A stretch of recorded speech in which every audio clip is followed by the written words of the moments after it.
कुछ तो गड़बड़ है। कल तक जो आदमी रोज जंगल जाता था, आज अचानक बेफिक्र बैठा है। जरूर कोई राज है। मुझे ये बात जमींदार को बतानी चाहिए। अरे भाई लोगों, तुम सब बात करो, मुझे एक काम याद आ गया है, मैं उसे करके आता हूँ। हाँ हाँ, जाओ जाओ, मुझे पता है तुम्हें कौन सा काम याद आया होगा। जरूर तुम किसी न किसी की चुगली करने जा रहे होगे। गांव में सचिन नाम का एक लड़का था। वो बहुत ही चालाक था। उसने मन ही मन सोचा, अगर मैं राजू की बात जमींदार को बता दूं तो जमींदार खुश होकर मुझे कुछ न कुछ इनाम जरूर देगा। ये सोचकर सचिन सीधा जमींदार के घर पहुंच जाता है। सेठ जी, आपको कुछ पता है? राजू कुछ दिनों से बहुत खुश नजर आ रहा है और अब वो जंगल में लकड़ियां काटने भी नहीं जाता। कुछ ना कुछ दाल में काला है। आज मैंने उसे गांव के लोगों से बात करते हुए सुना। वो कह रहा था कि उसकी ससुराल से उसके लिए बहुत सारा धन और अनाज आया है। ऐसे में आपका कर्ज भी मिल सकता है। अगर आप चाहें तो राजू से अपने पैसे निकलवा सकते हैं। अगर तेरी ये बात सही निकली तो मैं तुझे अच्छा इनाम दूंगा, लेकिन अगर तूने मुझे खुश करने के चक्कर में झूठ बोला तो याद रखना, मैं तुझे जान से खत्म कर दूंगा। अरे जमींदार साहब, वो तो कहीं बाहर गए हैं। सुबह के गए हैं, अभी तक लौटे नहीं हैं। थोड़ी देर में आ जाएंगे तो मैं उन्हें आपके यहाँ भेज दूंगी। नहीं, मैं अपना कर्ज लेने आया हूं और कर्ज लेकर ही जाऊंगा। सुना है राजू के पास बहुत पैसा आया है उसकी ससुराल से। मेरा कर्ज वापस कर दो। जो 10,000 रुपए मैंने दिए थे वो अभी के अभी वापस करो, वरना आज मैं तुम दोनों को जान से मार दूंगा। जमींदार रज्जो को चाकू दिखाकर धमकी दे रहा था। रज्जो डर के मारे कांप रही थी। तभी दरवाजे पर तेज कदमों की आवाज आती है। रुको, मेरी बीवी को धमकी देने की हिम्मत कैसे हुई तुम्हारी? अच्छा, तो तू आ ही गया।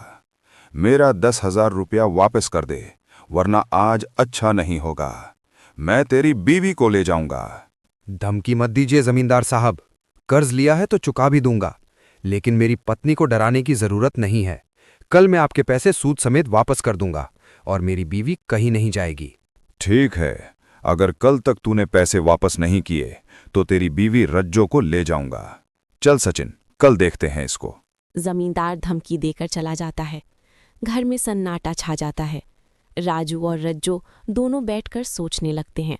पता नहीं अब कल तक पैसों की व्यवस्था कहाँ से होगी। अगर पैसे नहीं दिए तो जमींदार सच में कुछ भी कर सकता है। कुछ देर दोनों चुप बैठे रहते हैं। तभी रज्जो धीरे से बोलती है। सुनो जी, मैं पिछले महीने मायके गई थी। तब मेरी मम्मी ने मुझे 100 रुपए दिए थे, वो मैंने छुपा कर रखे हैं। क्यों ना हम उन 100 रुपए को मटके में डालकर कुछ ज्यादा पैसे बना लें?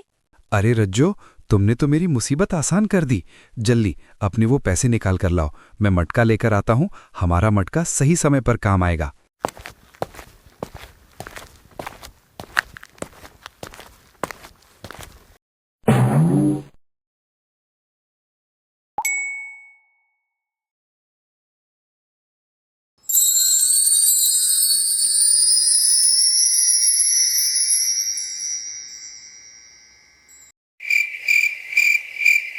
अगले दिन सुबह जमींदार गुस्से से राजू के घर पहुंच जाता है। हाँ भाई राजू, ला मेरे पैसे दे दे। आज मैं कोई बहाना नहीं सुनूंगा। सीधे सीधे मेरे पैसे दे, नहीं तो मैं तेरी बीवी को ले जाऊंगा। जल्दी कर।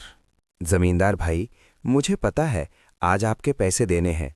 थोड़ा बैठिए, चाय पानी पीजिए, मैं आपके पैसे लेकर आता हूँ। जमींदार राजू से अपने पैसे लेकर अपने घर पहुंच जाता है। उसे यकीन नहीं हो रहा था कि राजू ने इतने जल्दी कर्ज चुका दिया। तभी सचिन। सेठ जी, आपको एक राज की बात बताऊं?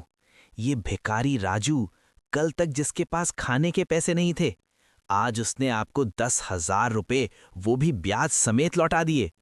आपको नहीं लगता इसे कहीं से कोई खजाना मिला है? मुझे तो लगता है जब ये लकड़ी काटने जाता है तब इसे कोई खजाना मिला होगा। क्यों ना हम उसके घर जाकर उसे धमकाकर पूरा खजाना उससे छुड़वा लें। सचिन कहीं सच तो नहीं बोल रहा। हो सकता है उसे कोई छिपा हुआ खजाना मिला हो, वरना उसने मेरे पैसे इतनी आसानी से कैसे लौटा दिए। जरूर कोई ना कोई गहरा राज है। क्या सच में राजू के पास कोई खजाना है, या फिर इस कहानी में छिपा है कोई और बड़ा राज? जानने के लिए हमारे चैनल को सब्सक्राइब करें और वीडियो को लाइक करना ना भूलें। भाग 2 बहुत जल्दी आने वाला है।